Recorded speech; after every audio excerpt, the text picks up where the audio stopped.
You know, um, Usually when we talk about getting a medical diagnosis, there's this underlying expectation of precision.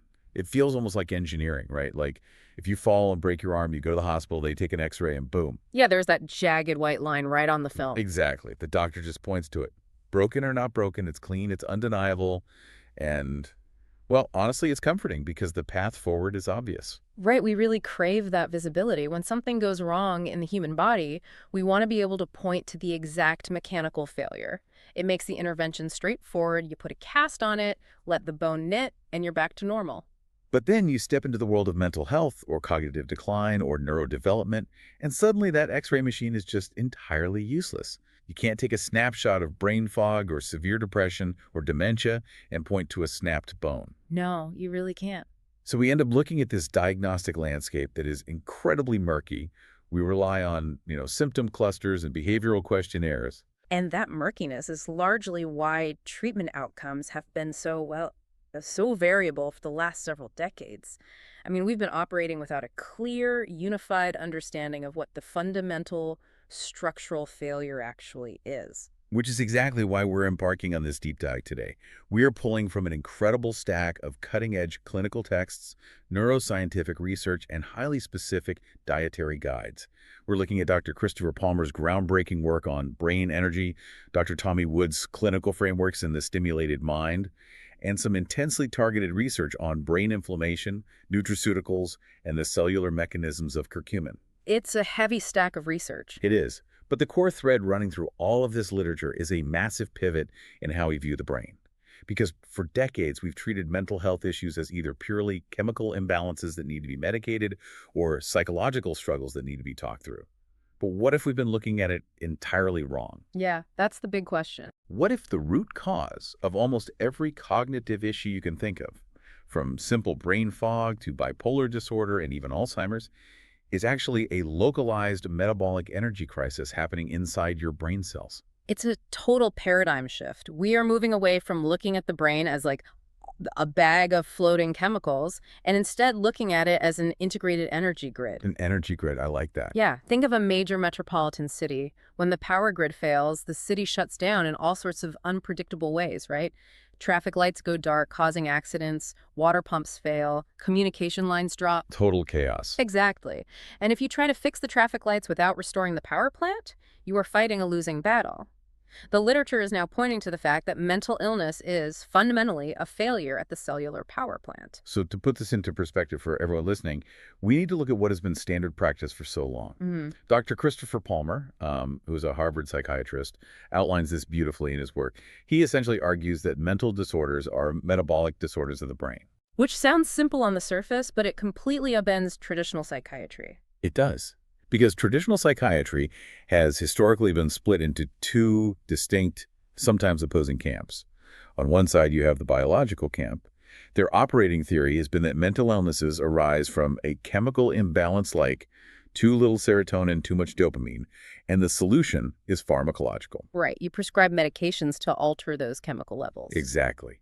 And on the other side, you have the psychological and social camp. They focus on trauma, environmental stress, learned behaviors, and their interventions are psychotherapy and social support.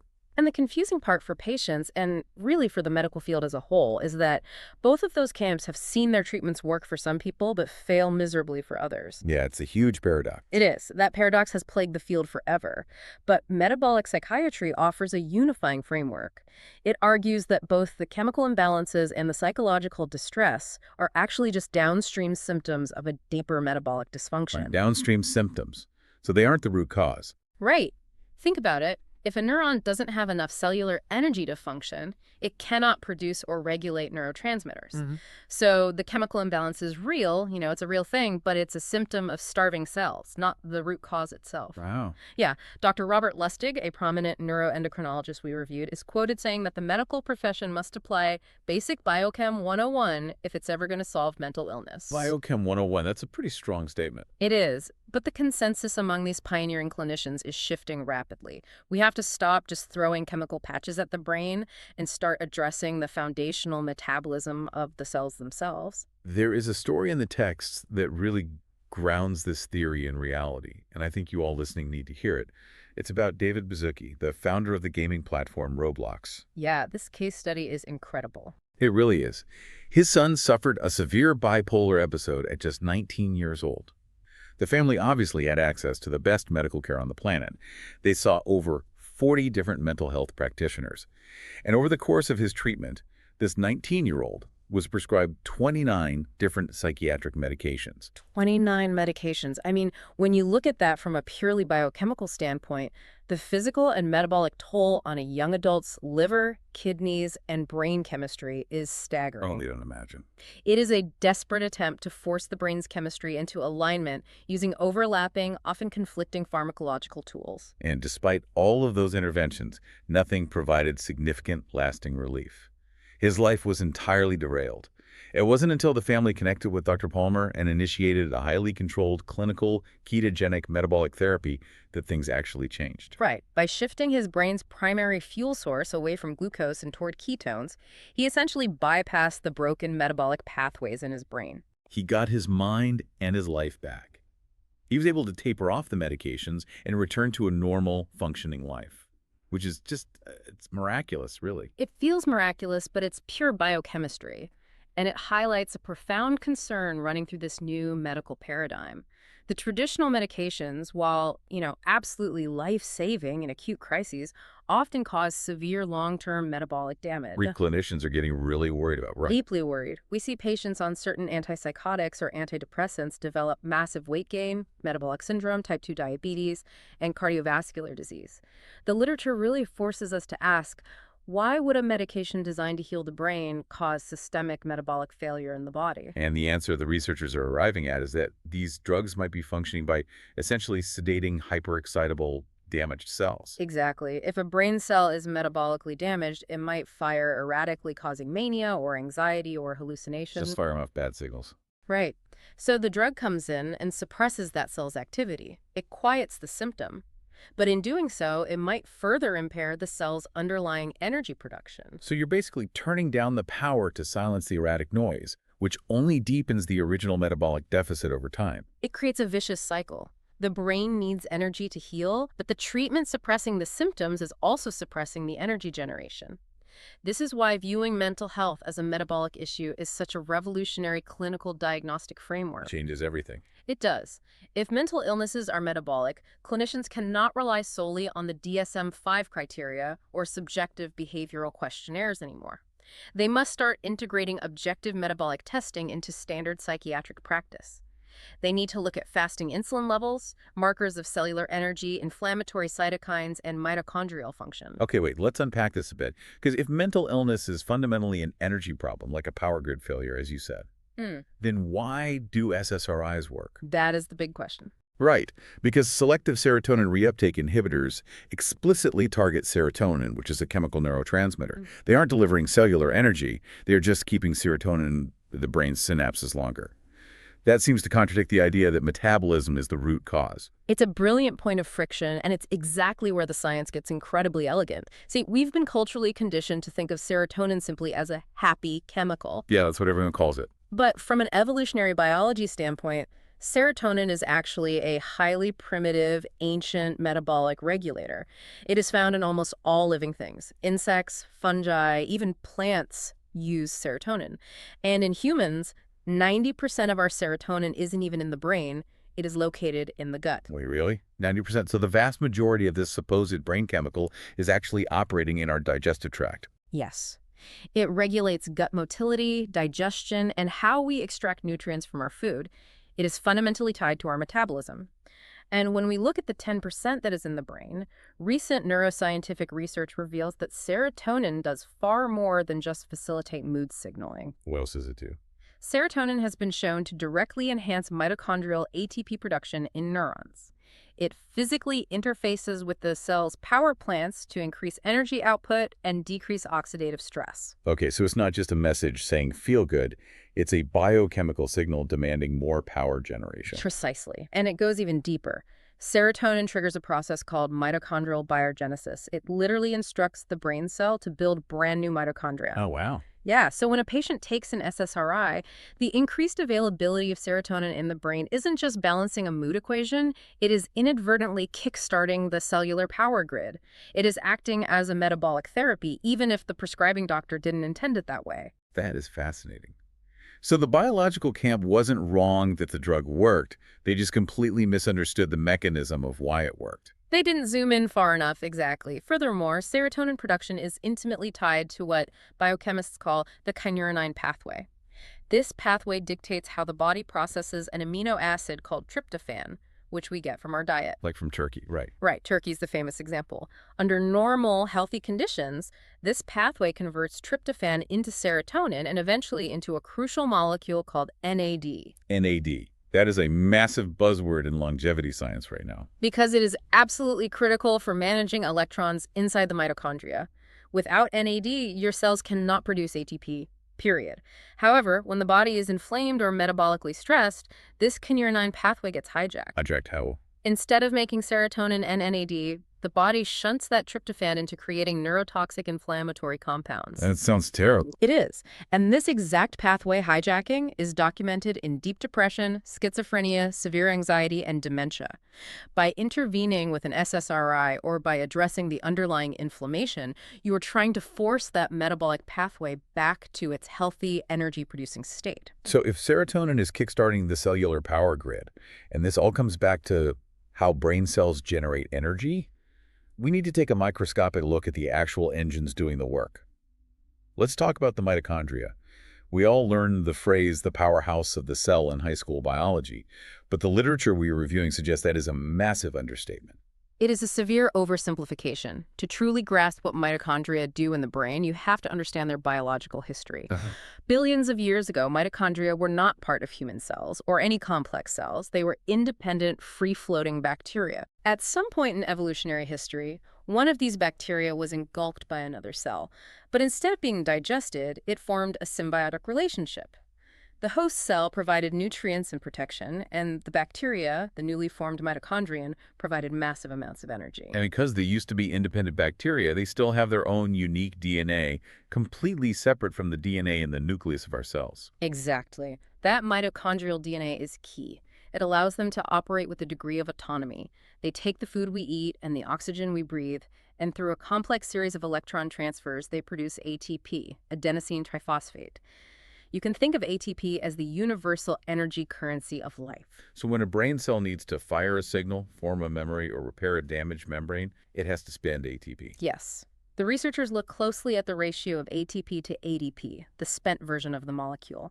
When that ratio drops, it means the cell is burning through its energy faster than the mitochondria can produce it. The cell is starving.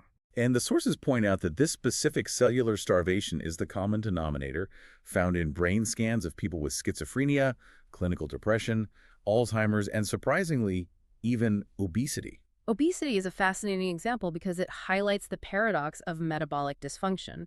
You can have a body that has stored excess energy in the form of fat, but because the mitochondria in the cells are broken, they cannot convert that fat into usable ATP. So the cells themselves are literally starving for energy while surrounded by an ocean of stored fuel. Exactly. It's a cruel irony. And when these mitochondria become dysfunctional, they don't just quietly shut down. They become dangerous. The texts focus heavily on this concept of reactive oxygen species, or ROS, oxidative stress. It's often framed in wellness articles as just toxins, but it's way more mechanical than that, isn't it? Much more mechanical. Think of ROS as the exhaust fumes from an engine. When a mitochondrion is generating ATP, it naturally produces these highly reactive oxygen molecules as a byproduct. Like carbon monoxide from a car. Exactly. Now, in a healthy cell, the mitochondrion has built-in antioxidant defense systems. It detoxifies its own exhaust. But when the mitochondrion is damaged or overwhelmed by poor diet and stress, the exhaust systems fail. The ROS builds up inside the cell. And what does that buildup do? Because these molecules are so unstable, they start stealing electrons from everything around them, damaging the cell membrane, mutating DNA, and destroying proteins. This is oxidative stress. It is a vicious, accelerating cycle where the damaged engine destroys the factory it's housed inside. But the mitochondria aren't just sitting there blindly producing energy and exhaust. This was the most mind-blowing part of the research for me. Because they have their own DNA, they produce specific messengers to communicate with the rest of the body. The literature refers to them as mitochondrially derived peptides. We are talking about molecules with names like humanin, MOTSC, and SHLP16. These peptides act like an internal internet for metabolic status. Let's look at MOTSC, for example. When you exercise, the mitochondria in your muscle cells start working in overdrive. They release MOTSC into your bloodstream. It travels throughout your body, acting essentially like a text message, telling your other organs, we are in a state of high energy demand, start pulling glucose out of the blood, and increase insulin sensitivity. The mitochondria are actively directing the body's entire metabolic behavior. They are the master drivers. They aren't just the furnaces in the basement, they're the intelligent city planners regulating the flow of traffic. Exactly. And this totally changes how we view psychological stress. There is a study highlighted in Dr. Palmer's book by a researcher named Dr. Martin Picard. He ran an experiment with mice where he altered just 4 mitochondrial genes. He didn't touch their brains, he didn't introduce any trauma, just 4 microscopic genes in the energy plants. And the results were profound. That tiny mitochondrial alteration completely rewired the mice's entire psychological stress response. Wait, really? Just from 4 genes? Yes. It altered their resting cortisol levels, spiked their adrenaline, put their sympathetic nervous system into a chronic state of fight or flight, and triggered massive neuroinflammation. That is insane. It proves that feeling stressed out isn't just some abstract psychological state generated in a vacuum. It is heavily dictated by the physical metabolic capacity of your mitochondria. If they are struggling to produce energy, they send danger signals that your brain interprets as anxiety and stress. Spot on. And this links directly to inflammation. The texts give a very stark clinical example regarding inflammatory cytokines, specifically one called interferon. Interferon is a powerful immune system protein. In medicine, we sometimes administer synthetic interferon to patients fighting severe viral infections like hepatitis C or certain types of cancers. Okay, so it's an immune booster. It is essentially dropping a nuclear bomb on the immune system to fight the invader. But clinically, shortly after a patient receives this interferon, they can develop sudden, severe, terrifying psychiatric symptoms. We see acute delirium, deep suicidal depression, and full-blown psychosis appearing almost overnight. And for a long time, doctors just assumed it was the emotional toll of having a severe illness, right? Right, but the cellular biochemistry shows something completely different. The research demonstrates that interferon physically travels to the brain cells and directly suppresses ATP production. It suppresses the energy. Yes, it binds to the cells and inhibits the specific mitochondrial genes necessary to make energy. The inflammation literally pulls the plug on the brain's power grid.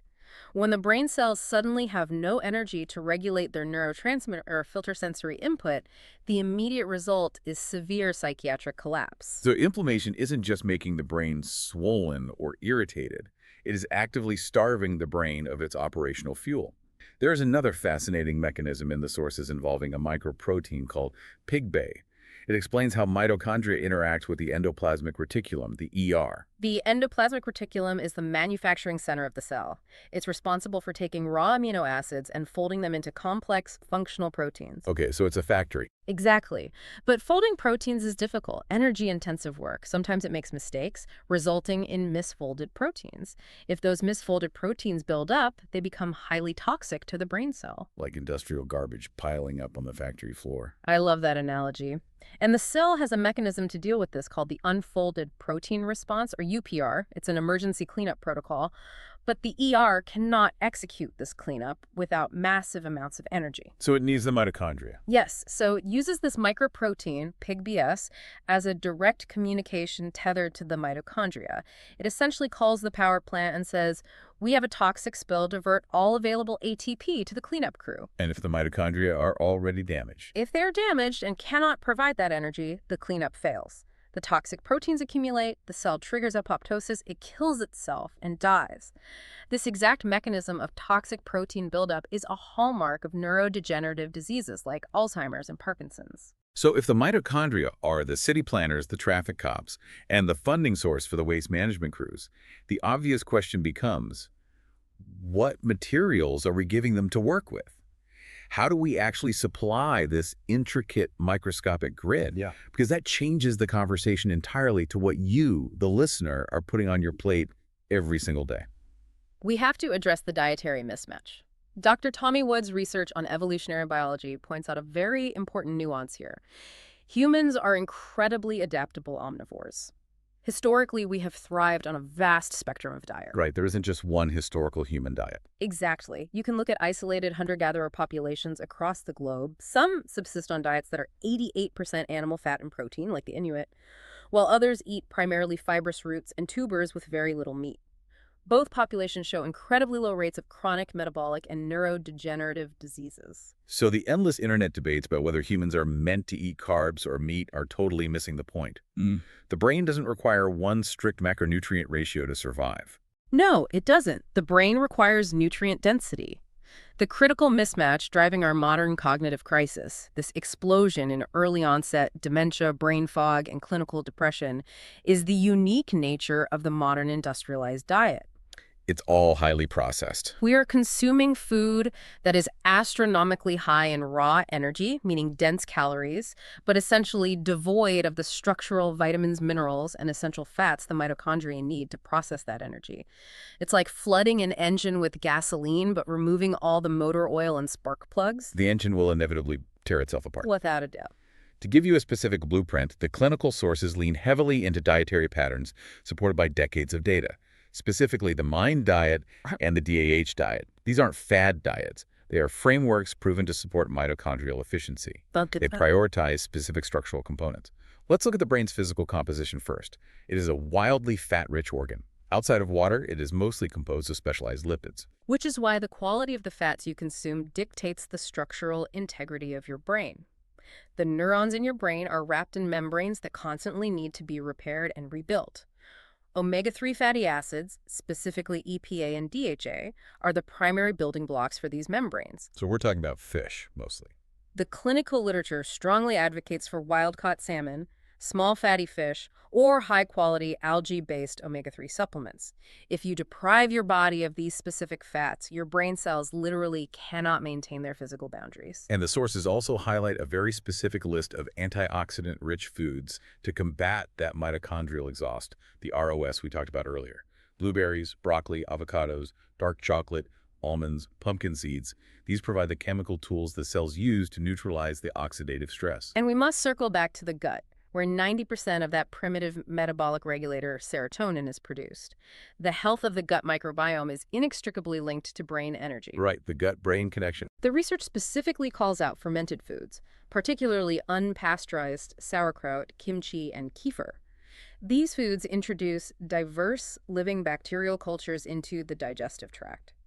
A healthy microbiome breaks down complex fibers that our own bodies cannot digest, turning them into short-chain fatty acids that our mitochondria can use for clean, highly efficient energy. Plus, fermented foods dramatically increase the bioavailability of the nutrients in everything else you eat. Exactly. They act as a multiplier. But providing the right materials is only half the battle. We also have to stop dropping bombs on the city grid. We have to talk about the bad guys that actively destroy mitochondrial function. Trans fats, artificial sweeteners, heavily refined seed oils, and perhaps most importantly, refined liquid sugars. The mechanism of damage here is insulin resistance. When you consume a refined carbohydrate or a sugary drink, it hits your bloodstream instantly, causing a massive spike in blood glucose. Your pancreas responds by flooding the system with insulin, the hormone responsible for unlocking cells so the glucose can enter. But if you do that all the time... If you do this constantly, day after day, the cells become overwhelmed. They protect themselves by downregulating their insulin receptors. They essentially change the locks on the doors. This is insulin resistance. And when that insulin resistance happens at the blood-brain barrier, it is absolutely catastrophic. It is a massive risk factor for Alzheimer's, which many researchers now refer to as type 3 diabetes. If the brain cells become resistant to insulin, glucose cannot get inside the cell. Even if your blood is full of sugar, the brain's mitochondria have no fuel. The power goes out. The neurons begin to starve, shrink, and eventually die. The literature notes that this poor glucose regulation directly damages the delicate microvessels in the brain, triggering vascular depression and severe cognitive decline. So how do you translate this biochemistry into an actionable strategy for, like, a Tuesday night dinner? Dr. Wood outlines a phenomenal base plate rule to stabilize this energy delivery. It is a three-step process. First, you build the plate around protein. It is the macronutrient most people underconsume, but it provides the essential amino acids like tryptophan necessary to build neurotransmitters. Second, volume. You fill the vast majority of the remaining physical space on the plate with leafy greens, cruciferous vegetables, or salads. This provides the structural micronutrients, the antioxidants, and the fiber necessary to feed the gut microbiome without spiking insulin. And third, the energy adjusters. This is where you put your complex carbohydrate sweet potatoes, intact whole grains, legumes, but you only scale this portion up on days when your physical activity demands it. Right. If you spend 8 hours sitting at a desk and then go sit on the couch, your muscular energy demand is near zero. Your carbohydrate intake should reflect that low demand to prevent overflowing the system and causing insulin resistance. There's a major point of confusion I want to clear up regarding those energy adjusters, though. Because if you read general wellness blogs, you get intense whiplash about grains. One side says whole grains are the ultimate brain fuel packed with B vitamins. The other side says all grains are inflammatory poison that spike your blood sugar and destroy your brain with gluten. Where does the actual metabolic science land on this? The science lands entirely on the physical structure and processing of the grain. The nuance is in the cellular matrix. Refined grains white flour, commercial breads, processed breakfast cereals have been pulverized into microscopic dust. The fiber and the germ have been mechanically stripped away. So they're just pure starch. When you eat them, your digestive enzymes convert them into pure glucose almost instantly. They act identically to pure sugar in the bloodstream, driving that dangerous insulin spike and resulting energy crash. But an intact grain behaves differently. Entirely differently. Minimally processed, intact, whole grains like steel-cut oats, quinoa, or whole barley still retain their physical cellular structure.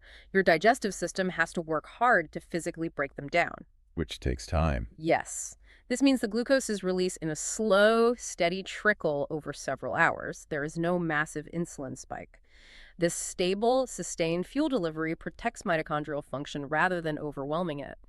This is why diets rich in these specific intact grains, like the Mediterranean diet, show such powerful clinical data for dementia prevention. And the texts also heavily advocate for periods where we deliver no fuel at all, fasting or general caloric restriction. Which is essential for cellular maintenance. When you constantly feed the body, the cells are locked in a state of continuous processing and growth. They never have time to clean up. When you implement fasting, whether it's intermittent fasting or longer caloric restriction, you drop the insulin levels and trigger a biological protocol called autophagy. This is the cellular cleanup phase. Exactly, and more specifically, mitophagy. The cell literally inspects its own mitochondria. It identifies the weak, damaged, ROS-leaking mitochondria, breaks them down into their base components, and recycles them to build fresh, highly efficient power plants. Oh, that is so cool. It is forced evolutionary pressure inside your own cells. So diet provides the baseline fuel, and fasting initiates the cleanup. But the research stack highlights one specific compound that acts as a highly targeted tactical intervention to protect these neural pathways and actively cool down the metabolic fires. Oh. Let's look closely at the golden spice. Let's talk about curcumin. Curcumin is the active functional polyphenol found in the root of the turmeric plant. Turmeric has obviously been a staple in Ayurvedic medicine for thousands of years, but modern neuropharmacology is now showing us the exact mechanistic reasons why it works on a cellular level. The biggest hurdle for any pharmaceutical drug or nutritional supplement trying to act on the brain is the blood-brain barrier, the BBB. It is the ultimate biological security checkpoint. It is a highly selective membrane designed to keep toxins and pathogens out of the central nervous system. It's very hard to get past. Right. Most nutrients and even most highly engineered psychiatric medications are physically too massive, possess the wrong electrical charge to pass through it. Which means they either have to operate indirectly or they require massive doses to force a tiny fraction across the barrier. But curcumin possesses a small, unique, highly lipophilic or fat-soluble molecular structure. This allows it to slip directly through the lipid layers of the blood-brain barrier and interface directly with the brain tissue. And once it gets past security, it acts as a specialized anti-inflammatory agent. We established earlier how inflammation, like that interferon example, shuts down the cellular power plants. Curcumin acts directly on microglia. Microglia are the brain's resident immune cells. They are the first responders. When there is damage or metabolic stress, the microglia become hyperactive. They release a flood of inflammatory cytokines to isolate the damage, but chronic microglial activation damages healthy neurons in the crossfire. So how does curcumin stop that? Curcumin physically binds to receptors on these microglia, suppressing their hyperactive state. Furthermore, it modulates a critical genetic pathway called NFKB. NKB is basically the master control switch for inflammation in the entire human body. It is the transcription factor that tells the DNA to start producing inflammatory proteins. Curcumin enters the cell nucleus and essentially blocks NFKB from binding to the DNA. It turns the master switch to the off position, allowing the local neuroinflammation to subside so the mitochondria can resume ATP production. The imagery used in the text to describe curcumin's effect on neurodegenerative plaques is fantastic. Let's talk about clearing the structural debris in the brain. When brain cells age or suffer chronic oxidative stress, their proteins can misfold. You get these amyloid beta proteins. Which are very sticky. Yeah, they're sticky, and they clump together into plaques outside the neurons. The text compares them to massive piles of debris blocking a major highway, preventing the cells from signaling each other. And then inside the neuron, you have tau proteins. Normally, tau proteins act like the structural bridges and railroad tracks holding the cell's transport system together.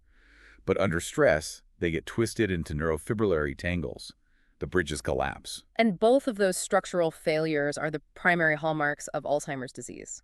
Curcumin has been shown in biochemical assays to directly interact with these amyloid beta proteins, disrupting their ability to fold and clump together. It prevents the debris from forming the roadblock in the first place. And what about the tau proteins? Simultaneously, it supports the enzymatic processes that maintain healthy tau structure, keeping the internal cellular bridges intact. So it's clearing the debris and maintaining the infrastructure. But it also promotes new growth.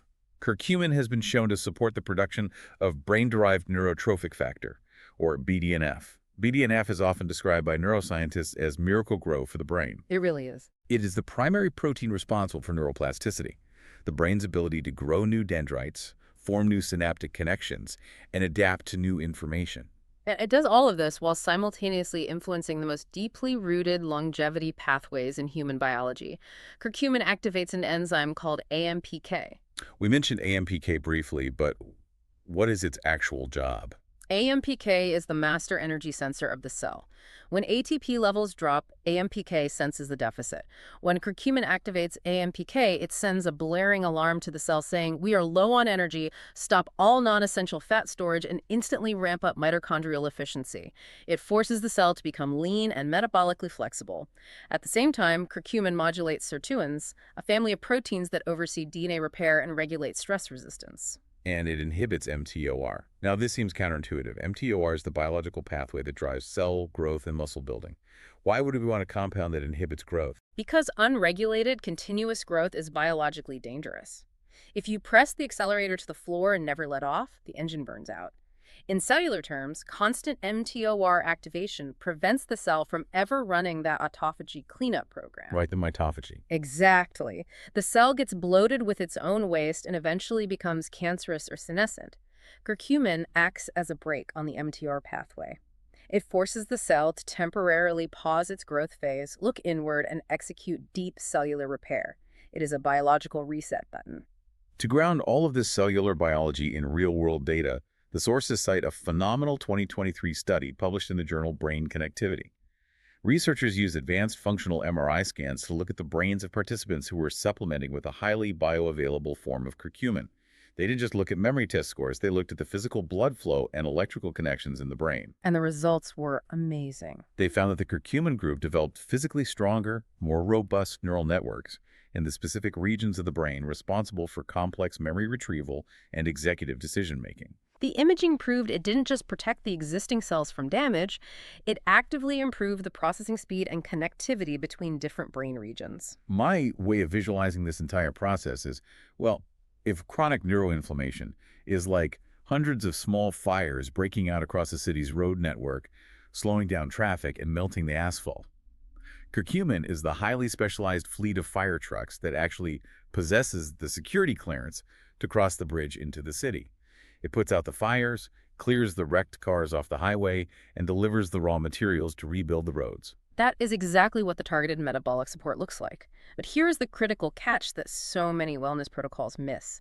We can feed the brain with the perfect nutrient-dense mind diet, We can clear the debris and cool the inflammation with fasting and curcumin. We can provide all the raw materials in the world. Right. But to actually force the brain to utilize those materials to build new neural pathways and physically grow new mitochondria, we have to issue a demand signal. The body will not build capacity it doesn't think it needs. We have to make the brain work. This brings us to the structural resilience piece of the puzzle. We're looking at movement and Dr. Tommy Wood's 3S model. It is an incredibly elegant clinical framework for cognitive longevity. The 3S model stands for stimulus, supply, and support. If any one of those three pillars is missing, the brain's metabolism begins to atrophy. Let's break those down. First is stimulus. This is the demand signal. We tend to think of brain stimulation as doing a crossword puzzle, but the texts argue it needs to be far more rigorous. Crossword puzzles are fine, but they mostly test recall of things you already know. A true stimulus forces the brain to build new architecture. This means learning a complex new language, acquiring difficult physical skills that require intense hand-eye coordination like juggling or playing a musical instrument, and engaging in highly complex, unpredictable social interactions. It is the act of asking your brain to navigate something frustratingly difficult. Because without that frustrating demand, the body looks at the energy required to build new mitochondria and says, "Why bother? We are doing fine sitting here." Once you provide that intense stimulus, you move to the second pillar, supply. This is where the physical cardiovascular system comes in. Yes. When you challenge a specific region of your brain with a new task, a phenomenon called neurovascular coupling occurs.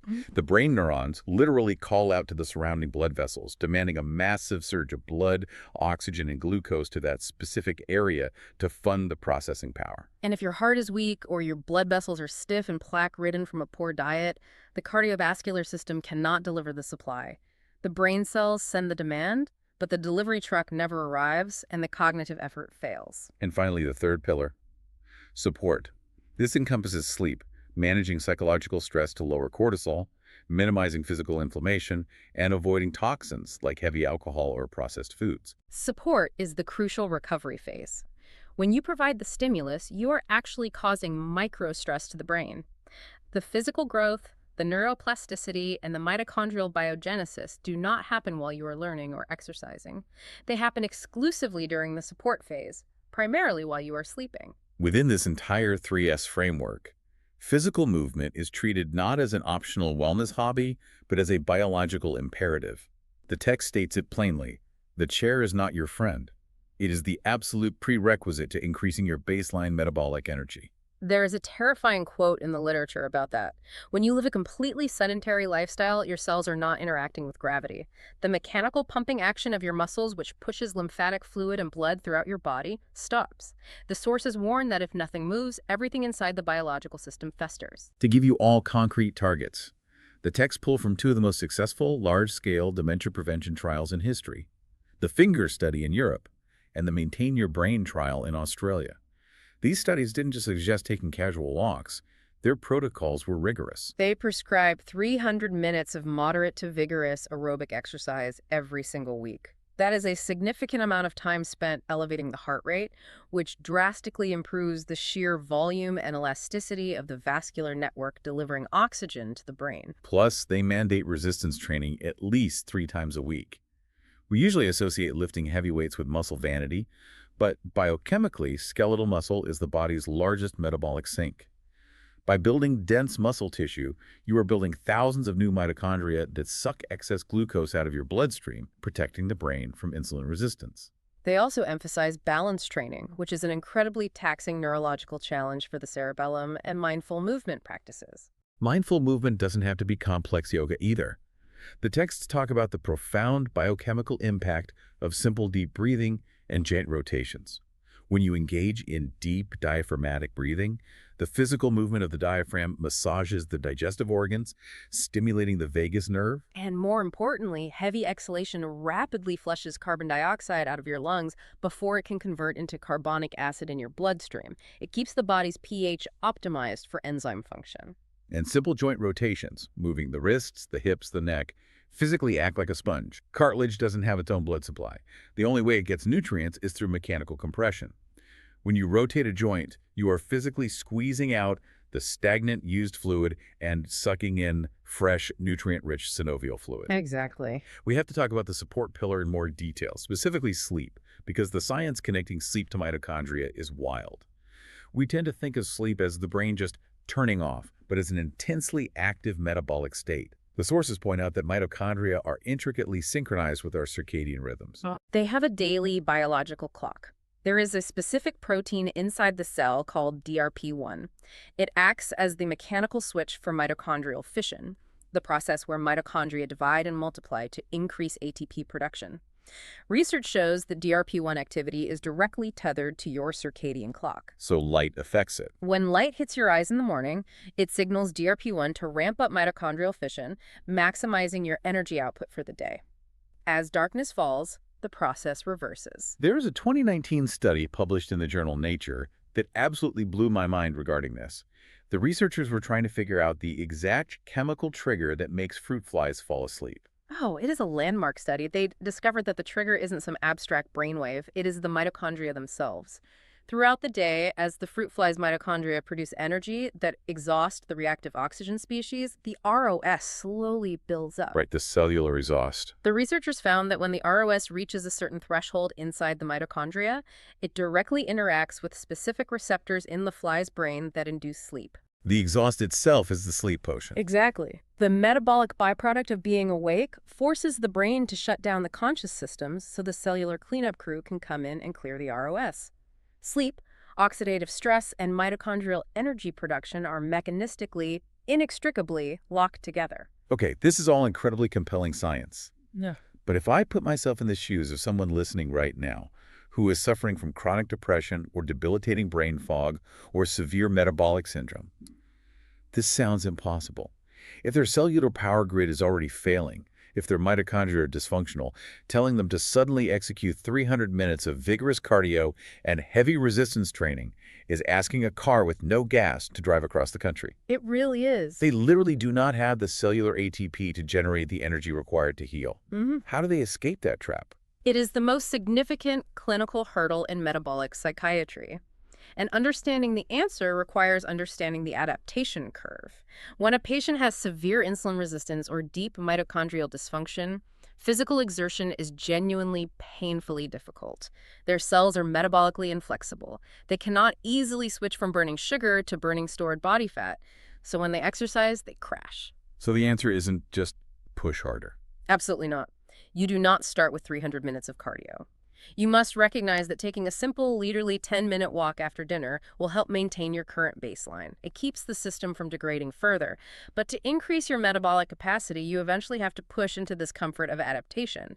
However, the critical first step before you ever pick up a weight or step on a treadmill is removing the metabolic brakes. You have to stop poisoning the system first. Yes, you cannot out-exercise mitochondrial toxins. If a patient is drinking heavy alcohol every night, eating processed sugars that spike their insulin, and living in a state of chronic, unmanaged psychological stress, they are actively destroying their mitochondria at the exact same time they are asking them to grow. It's totally counterproductive. You have to remove the toxic load first. By cleaning up the diet and removing the alcohol, you free up just enough systemic energy to allow the patient to take that first walk without crashing. It is a slow, methodical snowball effect. Which perfectly sets up our final objective today. We have gathered all of these complex puzzle pieces. We understand the mitochondria, the neuroinflammation, the mind diet, the blood-brain barrier penetration of curcumin, the 3S movement model, and the circadian rhythm of sleep. Now, we're going to assemble this into a clear, actionable, sequenced blueprint that you can apply to daily life. To execute this safely, the clinical texts outline a phased plan for long-term metabolic health. Any serious intervention to heal the brain's energy grid happens in 4 distinct phases. Phase 1 is initiation. This is the starting line. It's the day you begin the nutrient-dense diet, start the curcumin supplementation, and begin the gentle movement protocol. Phase 2 is adaptation, and the texts are very clear. This phase is uncomfortable. Your body is physically rebuilding its metabolic machinery. If you cut out refined carbohydrates and switch to intact whole grains and healthy fats, your body might experience what people call the keto flu, or general lethargy.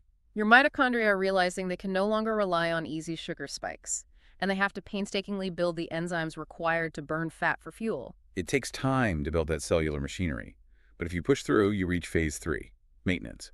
Your metabolism has fully adapted. It is metabolically flexible. This is where the profound shifts happen. The brain fog lifts, the mood stabilizes, and the body hums with clear, sustained energy. Finally, phase 4 is withdrawal. The clinicians warn that if you achieve this metabolic clarity and then abruptly abandon the protocols like binging on refined sugars and alcohol, the metabolism can violently rebound. You can experience massive blood sugar swings and severe cognitive crashes. Now, before we lay out the daily routine, we must issue a very firm clinical warning pulled straight from Dr. Palmer's psychiatric protocols. If you or a loved one are dealing with severe, acute psychiatric disorders, we are talking about active hallucinations, delusions, severe eating disorders, or active suicidality, do not attempt to DIY this metabolic shift at home. I cannot emphasize that enough. Metabolic shifts like transitioning into clinical ketosis are incredibly powerful biochemical interventions. Changing the brain's primary fuel source can cause temporary, intense fluctuations in neurotransmitter levels and psychiatric symptoms. For severe cases, this is not just a lifestyle tweak. It is a medical intervention that requires a highly competent medical clinician, and often an inpatient setting, to monitor blood panels and manage medication titrations safely. Absolutely. Yeah. But for the vast majority of us dealing with general cognitive decline, daily brain fog, mild anxiety, and a desire for everyday mental resilience, the texts offer a beautiful, simple morning routine to optimize brain energy right out of the gate. Step 1. Hydration. Before coffee, before looking at a screen, drink a large glass of water immediately upon waking. The brain is mostly water, and after 8 hours of sleep, you are mildly dehydrated, which instantly thickens the blood and reduces oxygen delivery to the brain. Step 2. Mindful movement. Dedicate 5 to 10 minutes to deep diaphragmatic breathing and full-body joint rotations. Before the stress of the day begins, you are mechanically flushing out the acidic buildup in your tissues, pushing nutrient-rich synovial fluid into your joints, and sending a calm, oxygenated wake-up signal to your autonomic nervous system. Step 3. The fasting window. Try to delay your first heavy caloric intake for a few hours if your schedule allows. By extending the overnight fast, you are prolonging that crucial autophagy process. You are giving your cells extra time to finish taking out the trash and clearing those misfolded proteins before you force the digestive system to start processing new energy. And step 4, light exposure. Walk outside and get natural sunlight in your eyes as soon as possible. This is non-negotiable for mitochondrial health. The full-spectrum light hits your retina, travels to the suprachiasmatic nucleus in your brain, and syncs that mitochondrial DRP1 protein with your circadian clock. It signals your cells that the sleep cycle is over and it is time to ramp up ATP production. Finally, to keep you on track throughout the day, we've distilled Dr. Wood's 3S model into a simple daily checklist for brain care. Ask yourself these 3 questions every single evening. Number 1, did I challenge my brain today? Did I provide a stimulus? Exactly. Did I struggle to learn something new or navigate a complex social situation? The texts even note that the simple mechanical act of chewing crunchy, fibrous food thoroughly provides a physical stimulus that promotes neurogenesis in the hippocampus. Number 2, did I supply it? Did I prioritize the structural building blocks? Did my plate reflect the Mayan diet principles with leafy greens and intact grains? Did I secure my omega-3s for membrane repair and perhaps use a bioavailable curcumin supplement to ensure anti-inflammatory support across the blood-brain barrier? And number 3, did I support it? Did I implement a practice to lower my cortisol? Did I avoid the mitochondrial toxins like excessive alcohol and refined sugar? And most importantly, did I get up out of the chair and move my body to demand more capacity? It is a brilliant grounding checklist. It takes the dizzyingly complex world of metabolic psychiatry, mitochondrial biogenesis, and neuroinflammation and distills it into highly achievable daily wellness metrics. It forces us to respect the reality that the brain is physical, biological hardware. And like any high-performance hardware, it requires deliberate daily maintenance. It really does. Which brings us to our final synthesis. We have traveled an immense conceptual distance today. We started billions of years ago with the evolutionary origins of mitochondria as free-floating bacteria. We explored the microscopic architecture of the endoplasmic reticulum and the blood-brain barrier. We went all the way to the absolute cutting edge of metabolic psychiatry, exploring how clinical therapies are rescuing patients from severe psychiatric despair. What this all points to is that the food on your plate, the turmeric spice in your cabinet, the deep breaths you take, and the physical movement of your body, These are not just fuzzy, abstract wellness tips for a lifestyle magazine. No, they are literal programming languages. They are the biochemical code. Every single bite you take, every hour you spend sitting or moving, and every hour you sleep translates directly into physical signals. Those signals travel to your mitochondria and explicitly tell your brain cells to either thrive, build new connections, and generate vibrant energy, or to inflame, shut down the power grid, and prepare for disease. So I want to leave you with a final provocative thought. The physiological data shows that your brain, despite making up only about 2% of your total body weight, furiously consumes 20% of your body's entire metabolic energy just to keep the lights on. It is a ravenous engine. As you go about your day to day, I want you to look closely at your environment. Look at the chair you have been sitting in for the last 3 hours.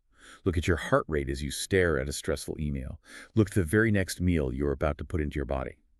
And ask yourself, is this choice sending a clear biological signal to my mitochondria to produce vibrant energy? Or is it sending a signal to shut down the grid, hoard resources, and prepare for damage? It is the most consequential choice you make, and you have to make it every single day. You have proactive daily control over your cognitive longevity. The diagnosis of mental fatigue, brain fog, or cognitive decline is not a clean, inescapable X-ray of a broken bone. It is the deeply complex, entirely malleable metabolic web. You now have the blueprint. You know how to clean up the toxic waters, how to repair the failing power grid, and how to light up the city. We will see you on the next deep dive.